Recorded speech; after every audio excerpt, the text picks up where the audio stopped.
SiSTEM. Like hottest in tech, we winning. SiSTEM.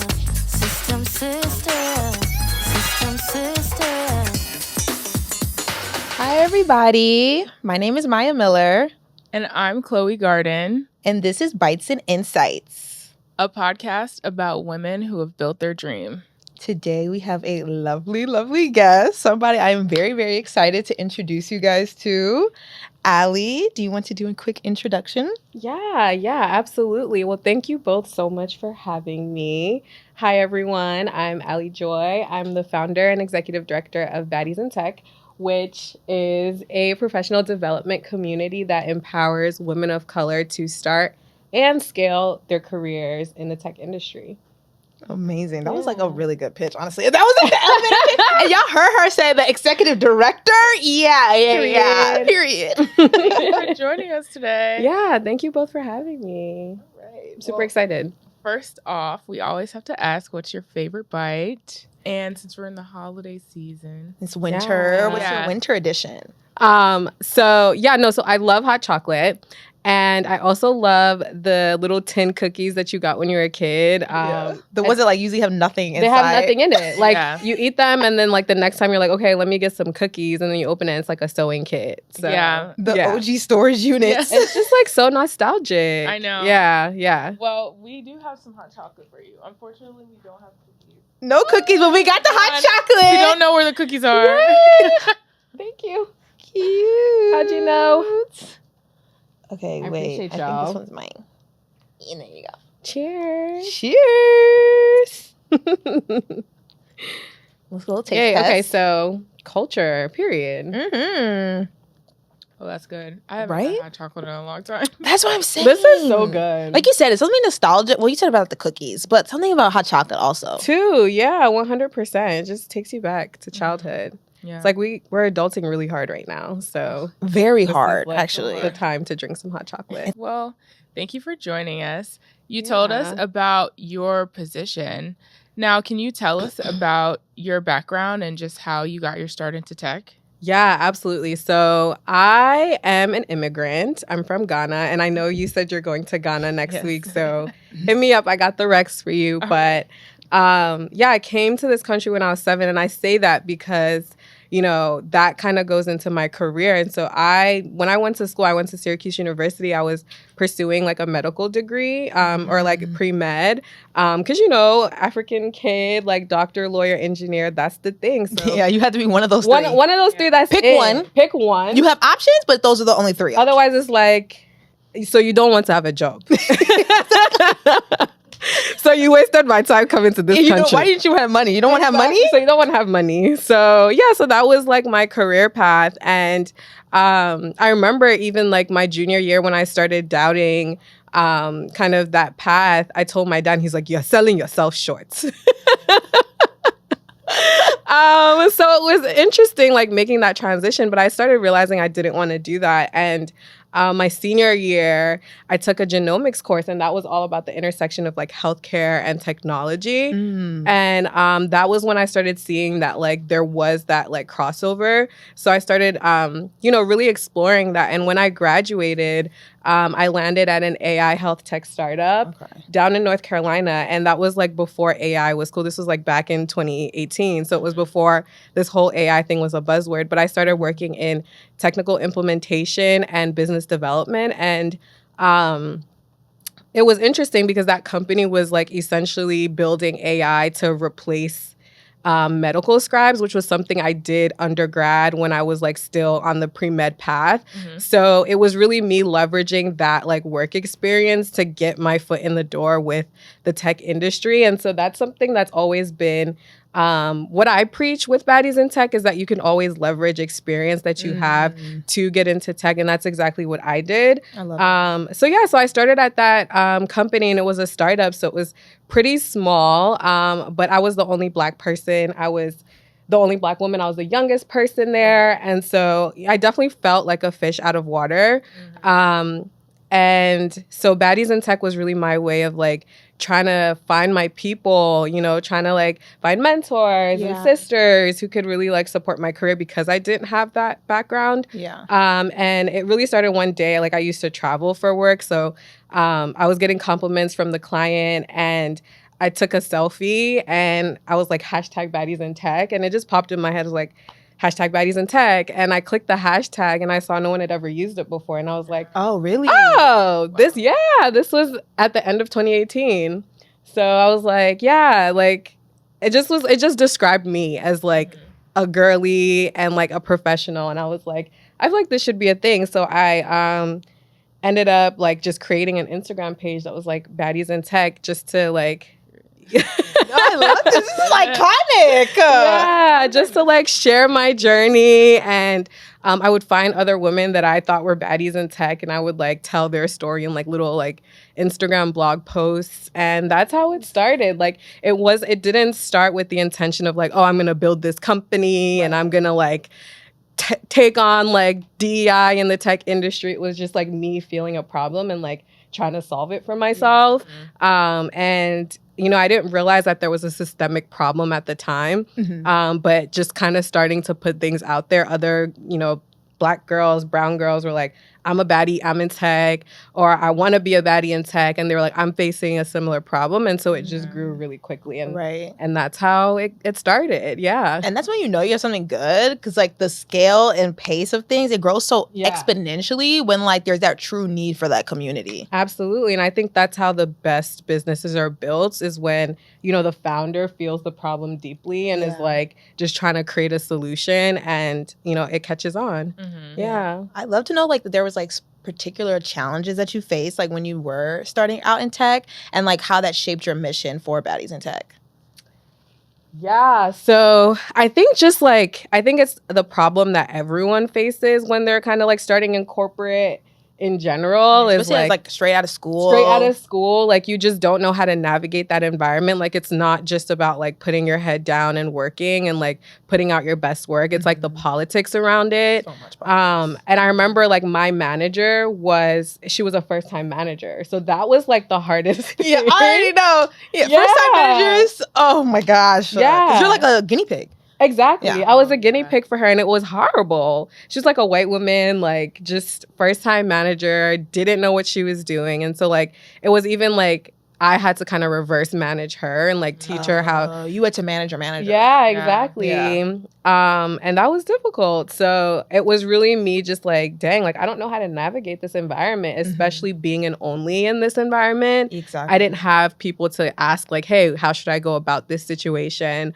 And there were just like situations where she would like call me out in front of other people, like clients and stuff. Really? And it was like, yeah, it was like super awkward. She was an op. She was an op. She was really like an enemy of progress.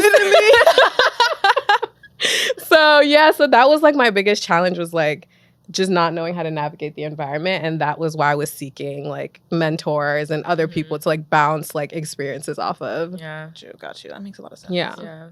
So once you did start Baddies in Tech, what would you say were like some of the successes that you saw in ways that it positively impacted things for people? Yeah. So I think just the overall theme early on was like, wow, like I didn't know that I could be in the tech industry. I think back in like, because I launched the Instagram page in March of 2019.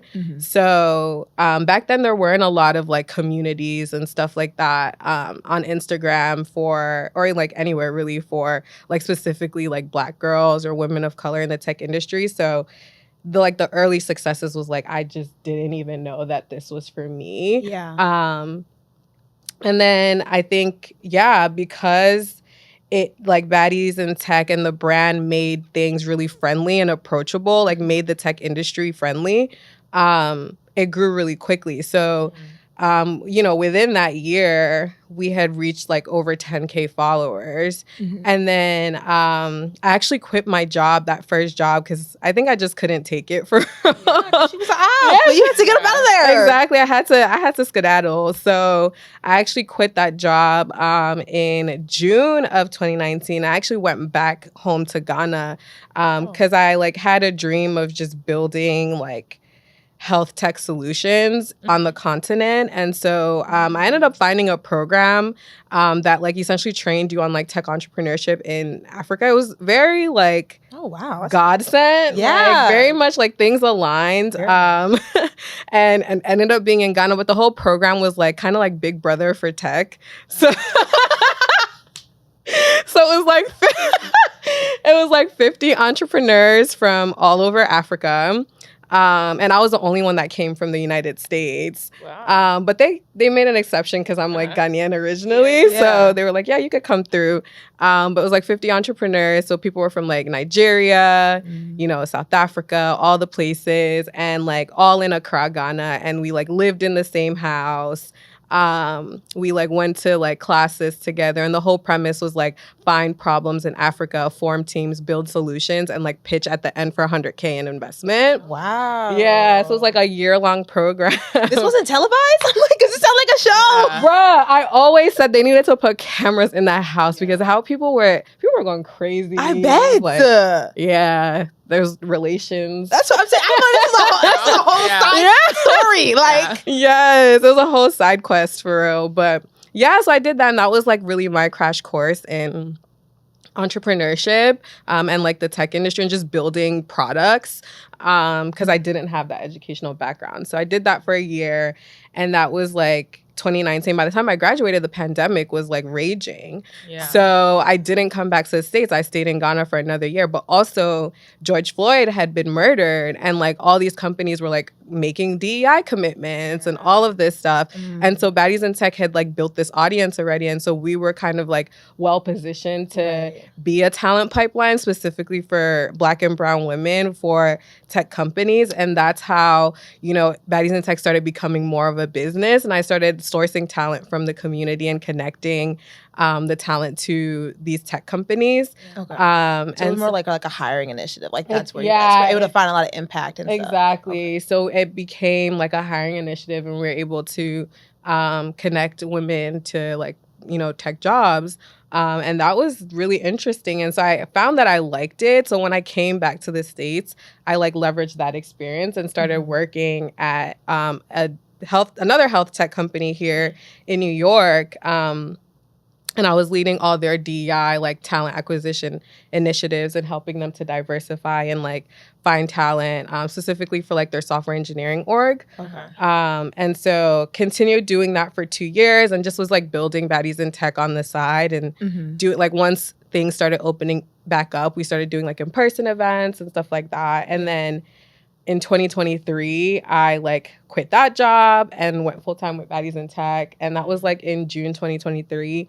And then in August 2023, we held our first conference. Oh, wow. Yeah. Yeah, so I see like what you pointed out before. I see a steady just kind of like path of leaning on the experiences you already have to, like keep building forward in the direction that you want. So. Absolutely. I feel like I never throw away my experience. And I feel like if you know how to sell yourself and like any type of experience can really help you, like can really be a stepping stone and a ladder to your next thing. And I think that's the challenge that a lot of women have when they're trying to break into tech. It's like, oh, well, I don't have like formal experience. Like, how do I get a job if I don't have experience? And they're asking for experience. Or how do I get experience if I don't have a job? Yeah. And it's like, you have to like really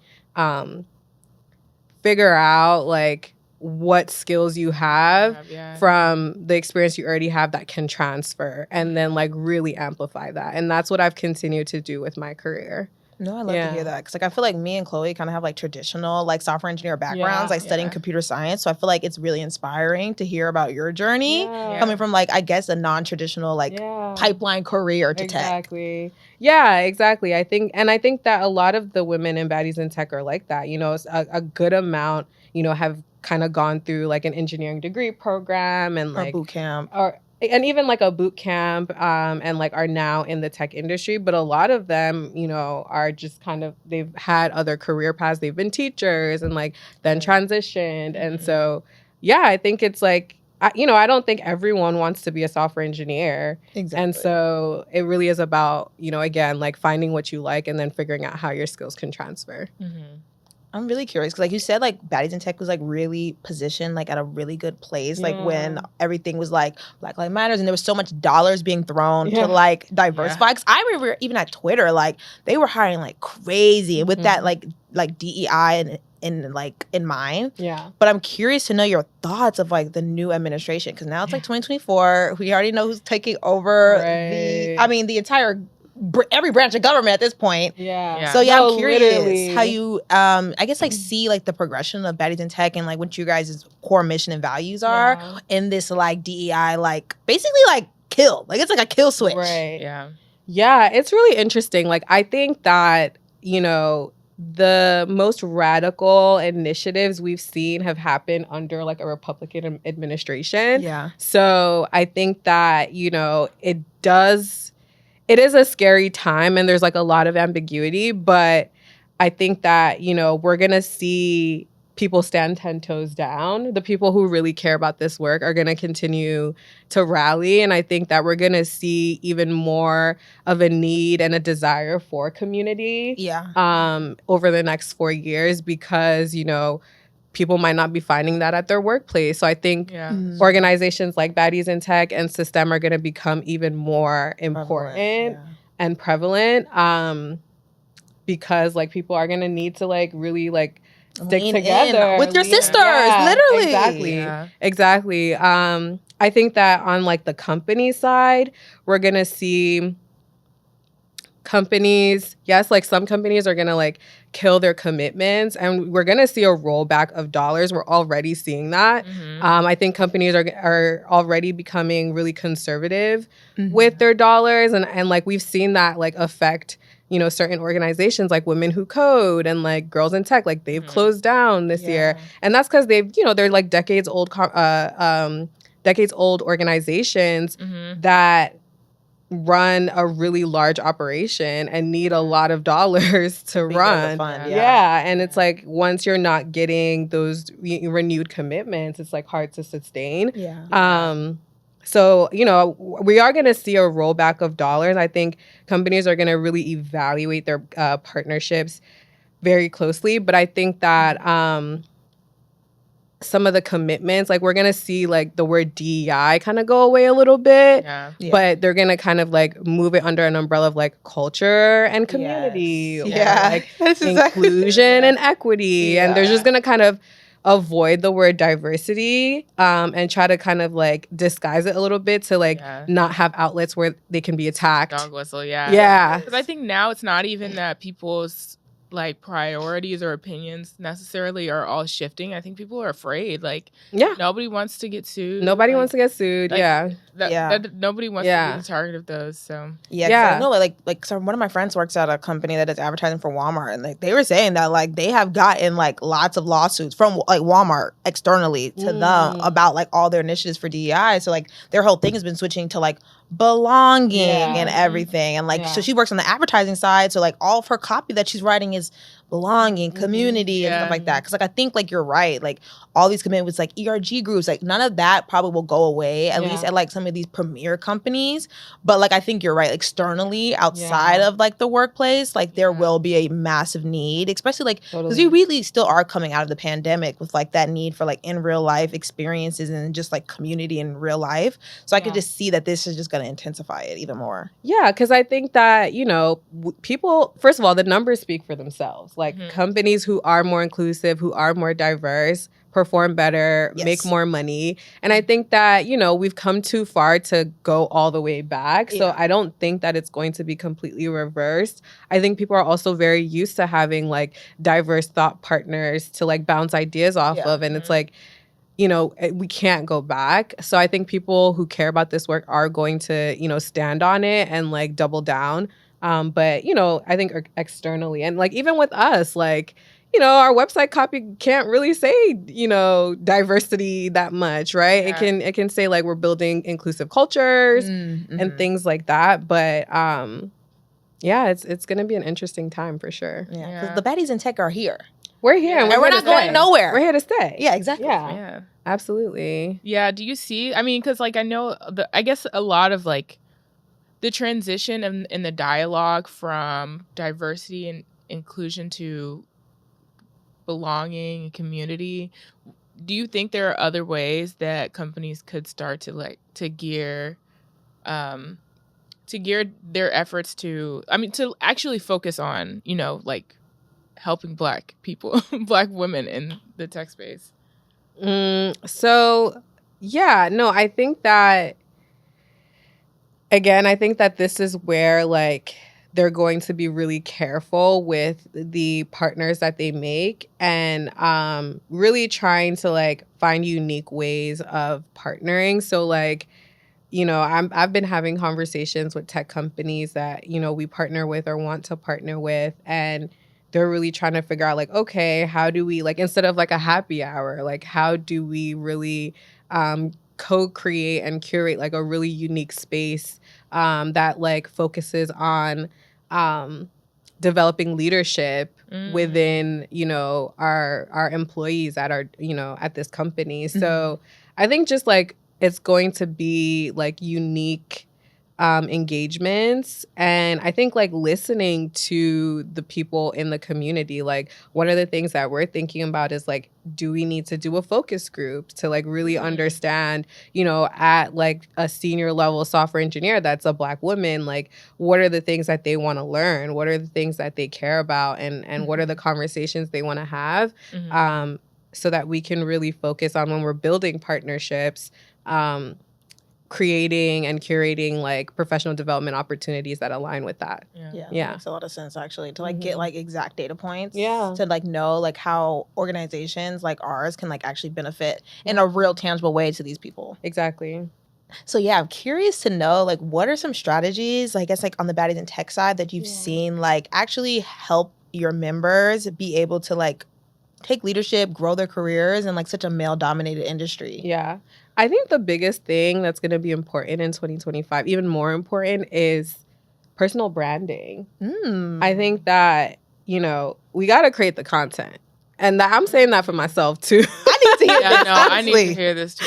We got to create the content. Like, I think people want to know who you are. And I always say this, people hire people. And so, you can have all the skills, like you can build the portfolio, but at the end of the day, when it comes down between the two people, at the last stage of the interview process, the hiring manager is going to hire the person that they like the most because they have to work with that person. Right. Yeah. Like if both people are qualified. Right, with all things, equal, they're going to hire the person that they like the most. And so I think, personal branding, being personable in general, but really being able to showcase yourself online. Because everybody's like kind of utilizing LinkedIn and like even other platforms to get to know people before, they get to know them. And so just having like a reputation that precedes you is, I think, really important. But I think also like, and again, this is for myself, like putting your head down and working really hard and having impact is like really, really important. But the optics of it is also, I would say, probably even slightly more important. I think that like people are, people like a good story. They do. And a good story goes so far. You could really have like limited substance underneath. Honestly, and like it will take you further than you're just sitting down doing the work, grinding it out, and like you're having impact, but like if you don't talk about it, nobody really knows. So I think the biggest thing is like really getting good at bragging on yourself. Amplifying like your actual like achievements and like what you've done. Like, you mean like socially or like on social media and stuff? I think that on social media is always good, especially if you have like aspirations for like building your own brand or whatever the case may be. And it's always going to help with like business things too. Well, depending on the company, I think. But I think like also internally, like building a personal brand like having that coffee chat with, the person that's not on your team, that can be, a sponsor, building a personal brand internally so that when you're not in the room, someone can recommend you for that thing. That's so true.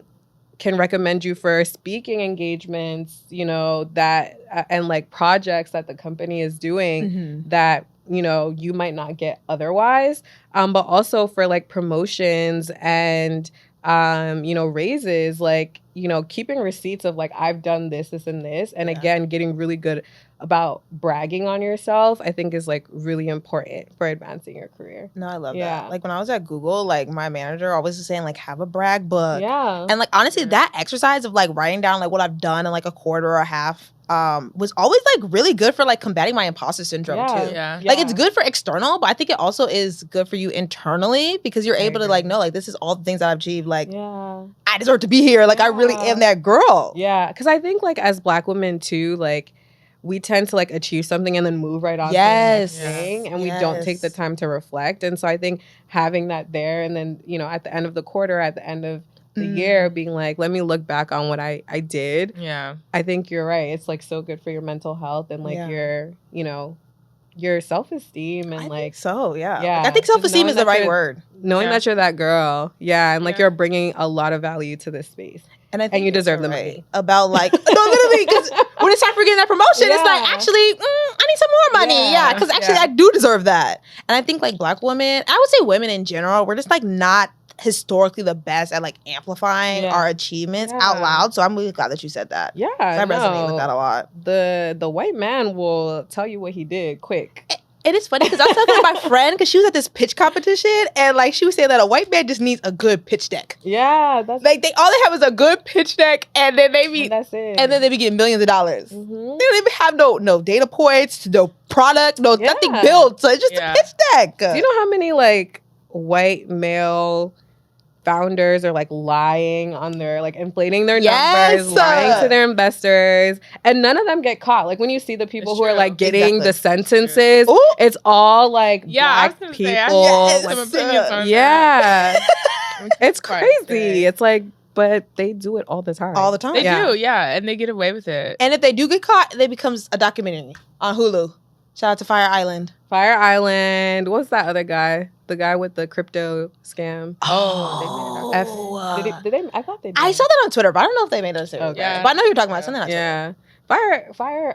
What was it? Fire Island. That was good. Even what's that was name? A good documentary. That was good though. Which one? The Netflix or the Hulu one? Because he had two. He had two. My man is famous. Yeah, and then the one with the white girl with the with the turtleneck. Anna Delvey. No. Oh, you're talking about the because Serranos. Elizabeth. Yeah. Wow. Yeah. Yeah. Well, thank you so much for all your opinions and all your for sharing your story here. Of course. Is there anything coming in the future with Baddies in Tech that we should know about? Yeah. No. So many exciting things for 2025. I feel like 2025 is just going to be such a good year. I feel it. Yeah. And I'm excited like to partner with you guys more deeply. So let's talk. Yeah, we're going to talk. But yeah, no, we have our official membership launching. So we're going to be launching our membership platform, our portal, which is really going to make it easier for our community to access educational and like technical upskilling resources. Nice. And then at like a free and discounted rate, because we're talking to our partners and being like, hey, we have this community and like give us a discount. So excited to be able to like really help women upskill that way. And then we're also launching our sister circles, which are small group mentorship, peer mentorship cohorts.